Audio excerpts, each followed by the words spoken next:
Você já deve ter ouvido que se o brasileiro soubesse votar, a gente não teria sempre uma Câmara dos Deputados pior do que a anterior. Olha, isso simplesmente não é verdade. Você também já deve ter ouvido que o toma lá, da cá da política é um ultraje. Bem, negociar, ou seja, toma isso daí, mas me dá isso aqui, é o que política é.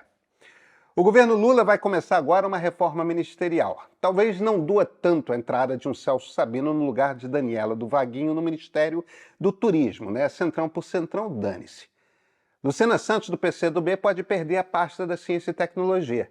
Para a esquerda mais nacionalista, que conta com ela no projeto de reinventar a estatal do microchip, vai doer essa substituição. Certamente vai incomodar muita gente que gosta de esporte se Ana Moser deixar o ministério.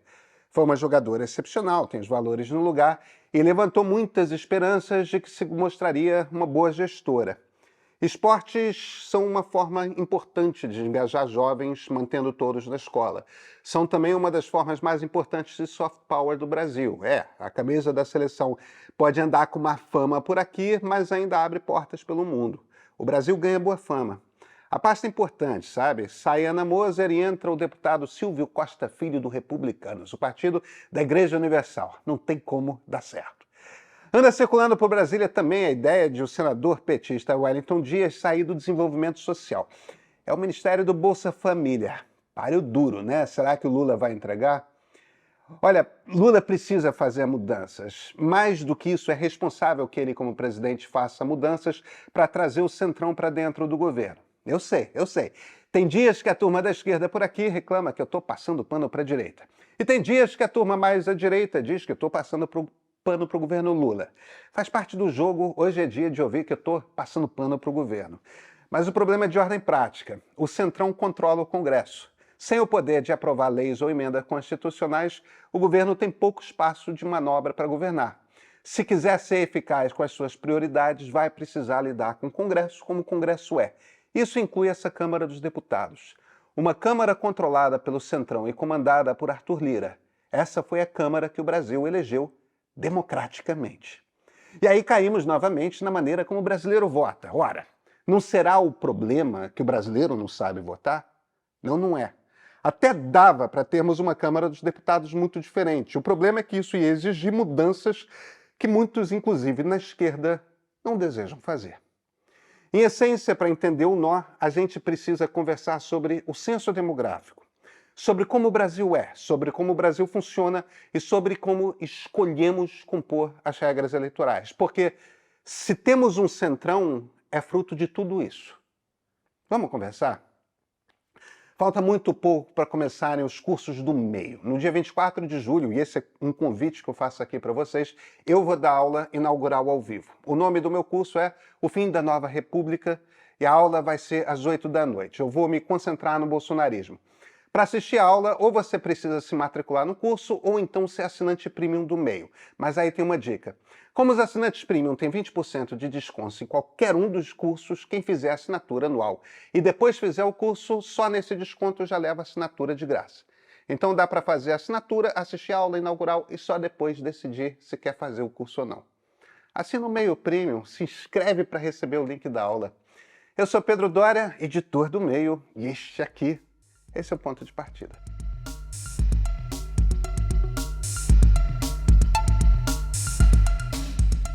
Os constituintes tomaram algumas decisões a respeito de como o Brasil funcionaria. E uma delas é a seguinte: o Brasil é centralizado em Brasília. Olha, isso aqui não tem nada a ver com de esquerda ou direita, tá? Existem duas linhas de pensamento sobre como organizar o Brasil, duas maneiras de pensar.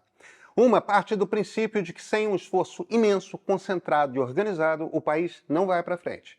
O outro jeito, diametralmente oposto, parte da ideia de que com infraestrutura adequada, população educada e pouca burocracia, a própria sociedade vai criar coisas e fazer o país crescer. São duas maneiras muito diferentes de pensar que levam a ideias de Estado muito distintas.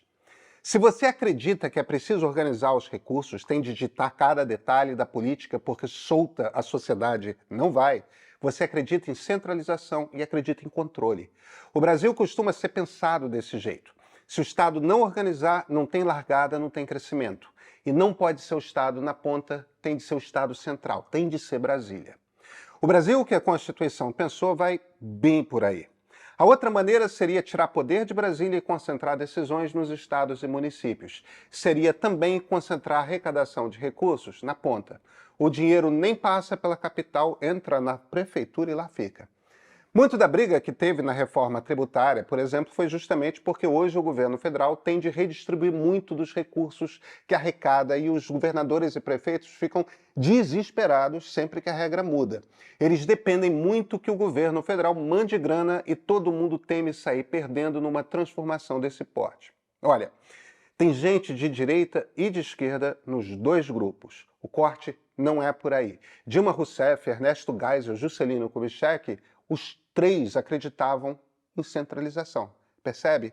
E aqui não tem julgamento de valor, é só a constatação de que o Brasil fez uma escolha. A partir daí, uma das consequências é a seguinte: se você é prefeito de uma cidade grande, você tem muitos recursos. Se você é prefeito de uma cidade média ou pequena, cada centavo a mais que você consegue arrancar de Brasília faz uma diferença gigante. Isso orienta por completo a política de uma localidade.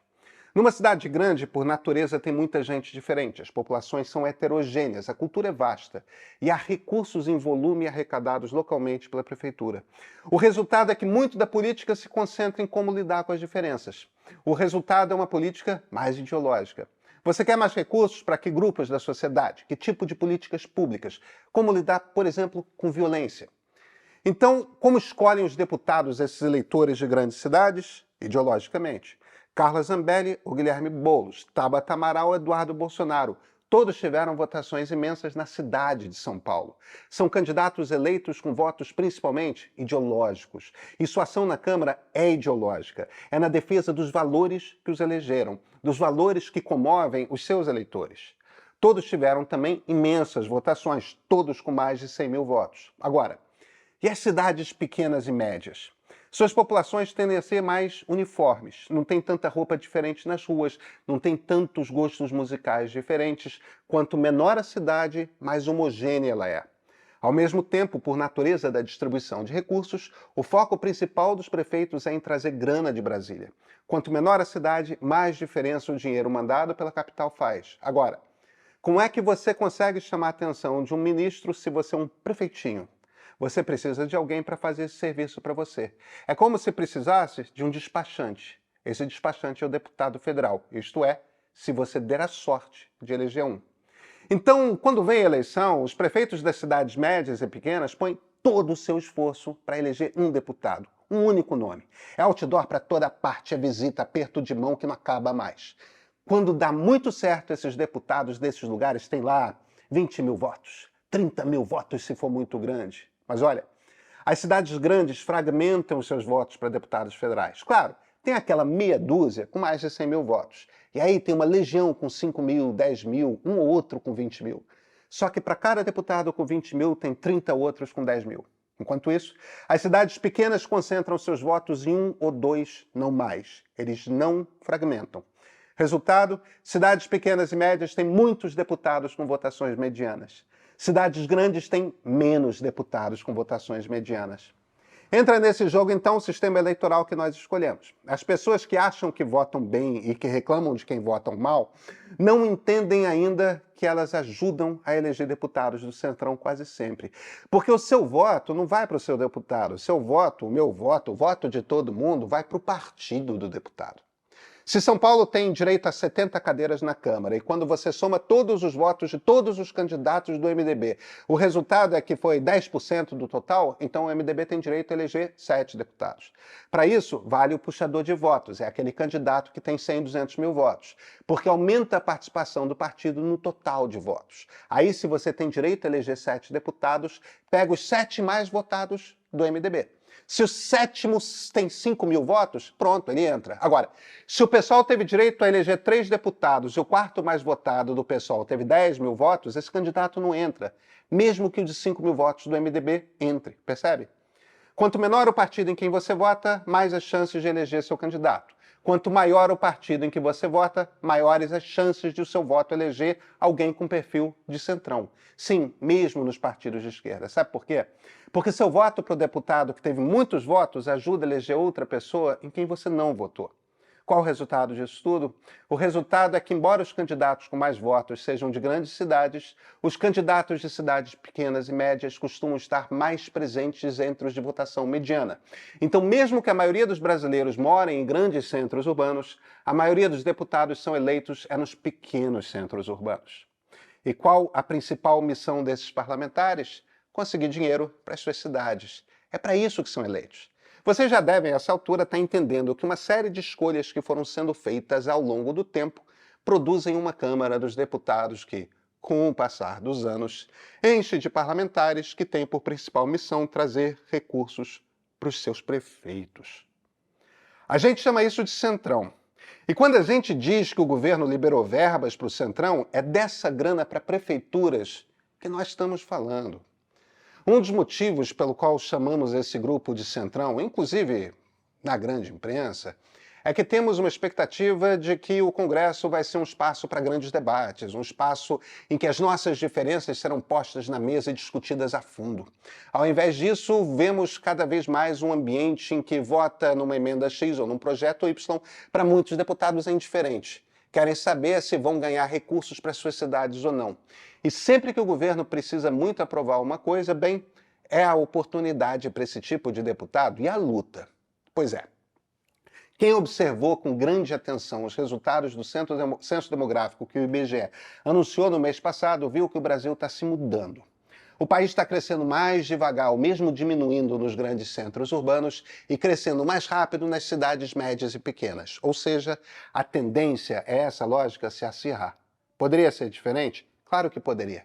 Se o Brasil elegesse deputados por voto distrital, não teríamos uma distorção de representatividade. Somos 230 milhões de brasileiros, 513 deputados federais, divide um pelo outro e cada bloco geográfico de 400 mil eleitores teria direito a um deputado. A cidade de São Paulo, sua cidade, sempre elegeria 30 deputados. E o estado do Acre sempre elegeria 2 deputados, o estado inteiro. A distorção seria outra, né? Os estados grandes sempre teriam o poder de esmagar no voto os pequenos.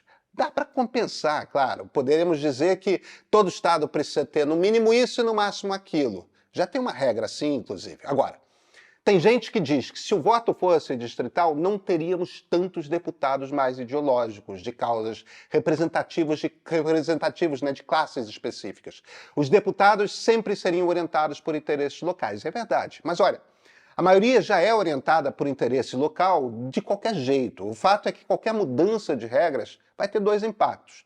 Um tipo de impacto que conseguimos prever e outro tipo que não conseguimos prever.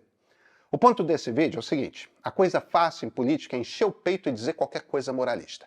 O brasileiro não sabe votar, os deputados são todos corruptos, o Lula se entregou, toma lá, dá cá.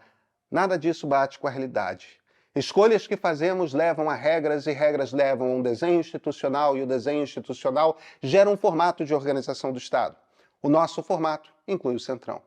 Quando o dinheiro público passa por muitas mãos do governo federal para uma agência, de uma agência para uma empreiteira escolhida por uma prefeitura, em cada estágio desses há sim muita oportunidade de corrupção. Quanto mais complexo o caminho, quanto mais complicado liberar, quanto mais gente com controle sobre burocracias, selos, papéis, assinaturas, maiores mesmo as chances de desvio. Mas isso é consequência de um modelo de Estado. É uma escolha que fazemos. Não é decisão de boas ou más pessoas. Quanto mais gente tem oportunidade de tirar algum, maior a probabilidade de algum ser tirado. Se o dinheiro já surge lá na ponta, menos complicado o caminho, menos burocracia, menos oportunidade de desvio, mais possibilidade de vigiar. Porém, agora também haverá menos possibilidade de controle dos resultados. É preciso acreditar que as prefeituras serão capazes de gerir bem suas localidades. Não quer dizer que desvio não vai acontecer, mas quer dizer sim que o governo central vai ter menos chance de dar pitaco em como o dinheiro vai ser gasto. A ideia de planejamento centralizado pelo Estado Nacional aí não vinga. Jair Bolsonaro simplesmente entregou o orçamento para o Centrão. É a pior de todas as soluções. Lula está tentando negociar os termos de compartilhar esses recursos. Se não o fizer, não governa. Isso não é a mesma coisa que o orçamento secreto. Também não é o ideal. Mas é o resultado do tipo de Brasil que, de certa forma, escolhemos ter. O Centrão é fruto de escolhas feitas. Dá para ter menos Centrão. Só que não é o voto do brasileiro em deputados que vai mudar isso. É mudar o modelo de país. Olha, qualquer outro modelo também não vai ser uma utopia. De novo, terá problemas que são possíveis de prever e problemas imprevisíveis.